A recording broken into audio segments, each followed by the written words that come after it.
сәлеметсіздер ме, құрметті оқырман? Әңгіме өмір атты арнама қош келдіңіздер. Менің арнама тіркеліп, әсерлі әңгімелерді тыңдай отырыңыздар. Бүгінгі баяндайтын әңгіменің аты Құрақ көрпе. Авторы Жанар Әбдішева. Жақсы тыңдалым болсын.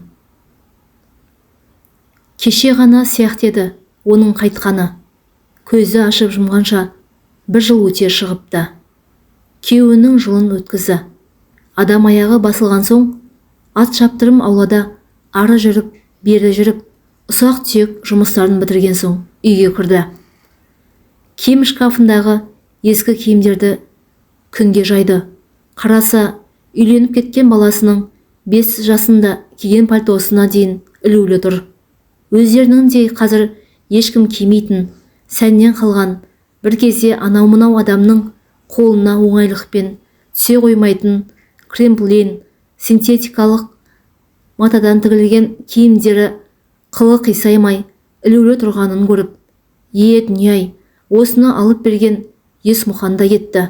Бұларды енді кім киеді дейсің, деп жинап, ауызғы бөлмеге алып шықты. Біраз қарап отырды да тастай салуға қимай, өткір қайшыны алып тігістің бойымен сыртылдатып кесіп еді. Алақандай шүберекке айналды. Оларды қиықтап кесіп, 40 жылғы ескі досы тігін машинасын алды да құрақ құрауға отырды. Іске берілгені соншалық, кейде тамақ ішуді ұмытып кететін болды.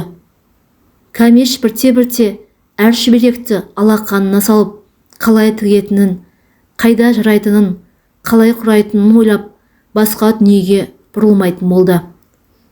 Тіпті кіріп шыққан туған туысы да оны мұна сұрап, ауыз түйіспен араласатын көршілерді де сыртына шығармаса да жаратпайтын болды.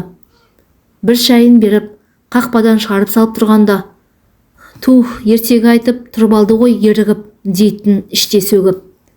Ыбырсыған шүберектердің ортасында отырып, үсті басын жүн жұрқа жіп, қиқым жабысқан күйі мызғып кетіп жүрді. Сөйтіп төрдегі төсектерін көмпеген көрпелерге толтырды. Тіпті оларды қонақ тұрмақ, өз балалары кішкентайларын ертіп келгенде төсегісі келмей былғанатын болды деп іші ашитынын да байқады.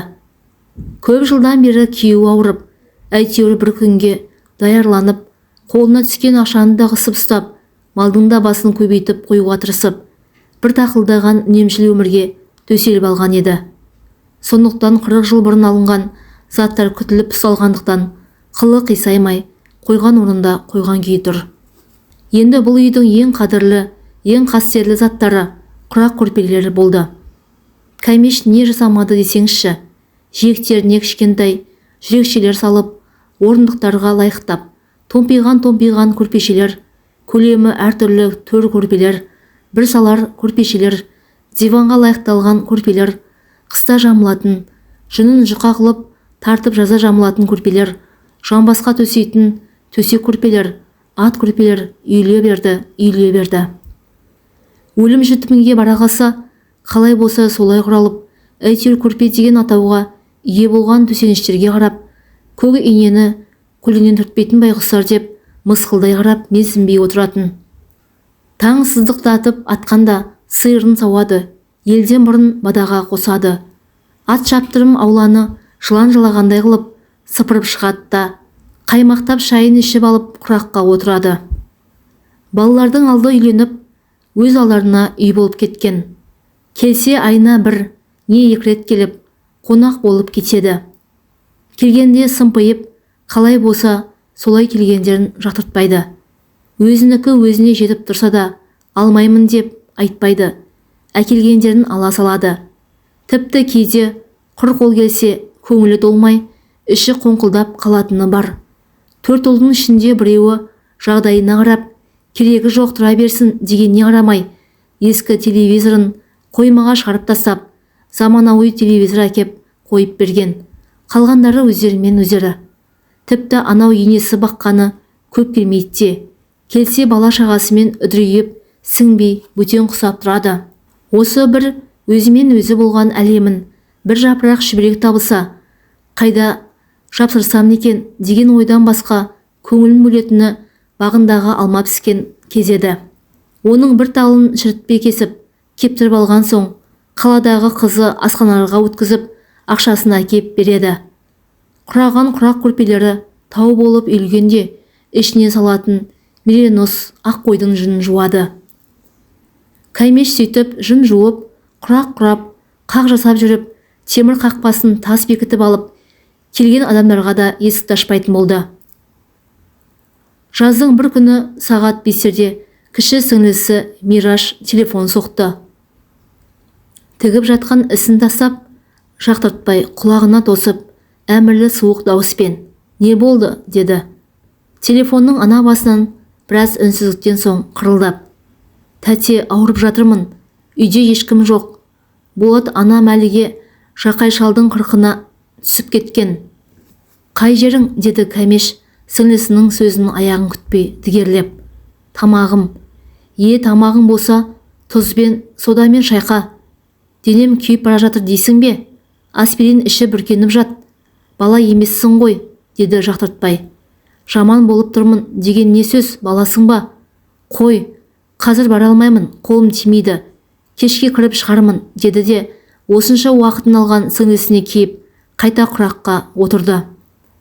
Кеш батып бара жатқанын байқамай қалыпты. Бада келетін уақыт болыпты. Шайға қатық болып отырған қызыл сиырдың алдынан шықпаса, жол бойындағы кардон қағаз оны-мұныны жеп, үйдің сыртындағы жазыққа шығып кетуі мүмкін. Үсті басына жабысқан жіптерді, қиықтардың қиқымдарын қағып, тігін мәшинесінің үстін шүберекпен қымтап жапты. Төрт бұрыштап, қиюлап, құраған құрақтарын санаса, бір төр көрпеге жететін болыпты. Түтілген жүні жетсе даяр. Ойбу, ана сиыр қаңғып кетті-ау деген оймен үйден асығыс-үсігіс шыға келсе, бада келіп қалыпты.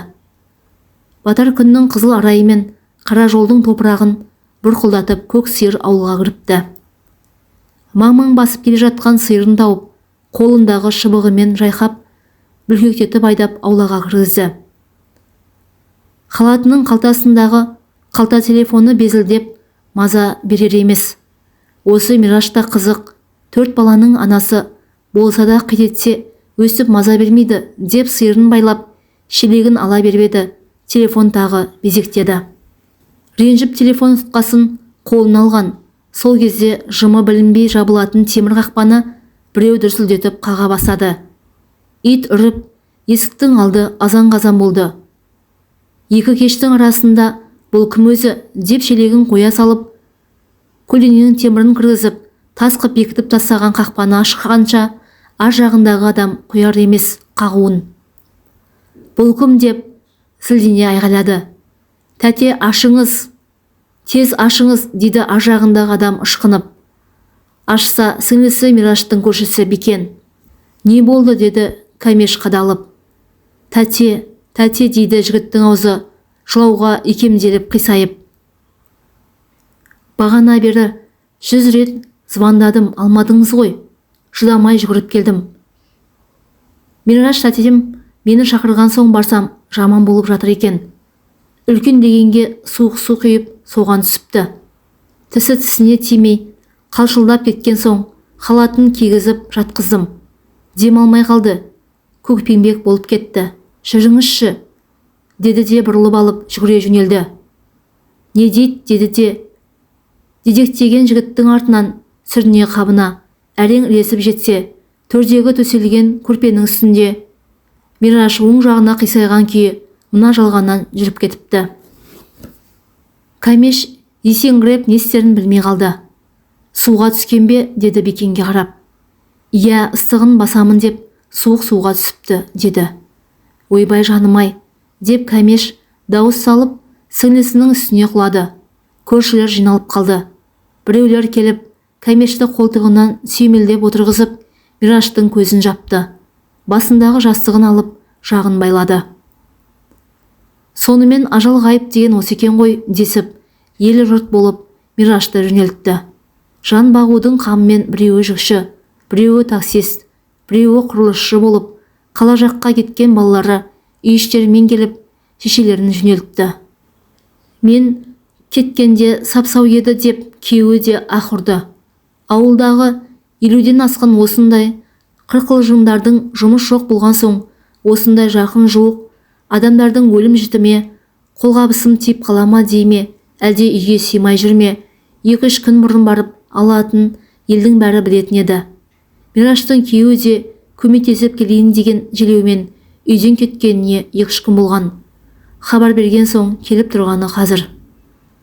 Сіңлісін жөнеткен соң, Кәмеш ертеңді кеш үйіндегі жұмысын жөндеп, ерте кетіп, кеш келетін баласының ас суын даярлап қойған соң, келімді кетімді кісі бар дегендей сөзге қалмайық деп, 7-сіне шейін сол үйде болды. 7-сін өткізген соң, Кәмеш бұрынғы тіршілігін қайта бастады. Зырылдаған тігін мәшинесінің даусымен жарысып, көп жылады. Көз жасын өкініп көп төкті. Оның жанталасып, даусы қырылдап, бірнеше рет телефон шалғанын ешкімге айтпады.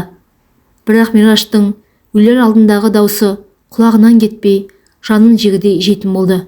Бәрі ішінде. Егер барсам, тірі қалар ма еді? Ірін кеулеп кеткен тамағын, тіпті болмаса, саусағымды ірі тұзға батырып алып, жыртып жіберсем әлдеқандай болар еді, десе көзінің жасы тыйылмайды. Сөйтіп жүргенде сол қолы үйіп, саусақтары жансызданып, шымырлайтын болды. Бір күні тіпті сол аяғы икемге келмей, ұйып, жап-жазық жерден сүрініп, бетімен оңбай түсті. Доғдырға қаралсаңызшы деген балаларының сөзіне, ей қойшы, жын жуғанда суық суымен шайқаушем, тамырымды суық қармап қалған болу керек, деп онша мән бермеді. Ақыры балалары көніріп, Алматының бір айтулы ауруханасына жатқызды. Оның өзінде де таныс арқылы. Туыстарының арасында Кәмештің сырқаты емес, оны ауруханаға жатқызудың жыры көбірек айтылды. Ауруханаға ағасының арқасына жатқан соң, Кәмеш бәрі тегін болады екен деп ойлаған. Бірақ ана емге мынандай ақша, мына емге анандай ақша төлейсіздер дегені шымбайына батып кетті. Азын-аулақ жалаққа жұмыс істеп, күнін әрең көріп жүрген балаларын ойлап, Кәмештің емі ем болмады. Таяққа сүйеніп жүретін болып, 10 күн дәрі-дәрмек алған соң шығып кетті. Кәмештің қазір тау қопарған бұрынғы қайраты жоқ. Бұрын біреу ауырып отырмын десе, арбайып отырсын-ай деп жақтыртпай қалатын. Солардың халін қазір басына түскен соң түсінгендей болды. Жүректің майда тамырлары жарылып, осындай күйге түскеніне ол қатты қамығады. Кенжесінің үйленсем қалай болады деп таныстыруға әкелген қыздарының бірі ұнамады. Өзі ұнаса, әке-шешесі ұнамайды. Сонымен ол баласы үйлен десе ат-тонын ала қашатын болды. Қалаға кеткен ұлдарының біреуін алып келейін десе, ауылда жұмыс жоқ. Бір үйлі жан-жандарын баға алмай қалатын сыңайы бар. Кәмеш неше жыл тапжылмай отырып құраған әңгередей үйдің 2 кісілік төсектерінің 5-еуінде теңкейіп жиналып тұрған құрақ көрпелеріне, жастықтарына қарайды, семіп, әлі кетіп бара жатқан саусақтарымен сипап қойып, көзінің жасын бір сығып алады. Өздерін қыста бір аязда, шілдеде бір шыжыған күнде жайып кептіріп алушы еді. Ауырғалы бері жайылмаған соң, көрпелерді дымқылдартып, сыл көтерген болып кетіпті. Балаларына бөліп, тарқатып бермекші болып еді. Үй тар, өзіміз сыймай, киімдерімізді қайда қоярымызды білмей отырмыз, алмаймыз деп азарда безер болды. Кейде Кәмеш, менің де көрпелерімнің де мына өмірге керегіміз болмай қалды ма? 4 ұл, туған қатынды ханым десе болады деп күйеу марқұм әспеттеуші еді. Ал сол ұлдардың өздері де, алғандары да көңілімнен шықпайтыны несі? Әуелі сол келіндердің ішінде маған жаны ашитыны бар мекен? Қолдарынан түк келмейтін өңкей бір бос белбеу шу аяқ деп көп сынап едім. Соның әсеріме деп көп ойланатын болды. Ауылда жұмыс таба алмаған балалар қалаға барып, біреудің жер кепесінде өмір сүргеніне мәз болып, дүбәра болып бара жатыр. Балаларының да не орысша сөйлегенін, не қазақша сөйлегенін түсінбейсің. Әйтеуір нағыз қазақ емес. Келіндерде қазанға от жағып, нан пісіріп жей алмайды. Ауыл ұмтылғалы нағыз қазақта өзгеріп барады. Әңгіменің соңы зейін қойып тыңдағандарыңыз үшін рахмет.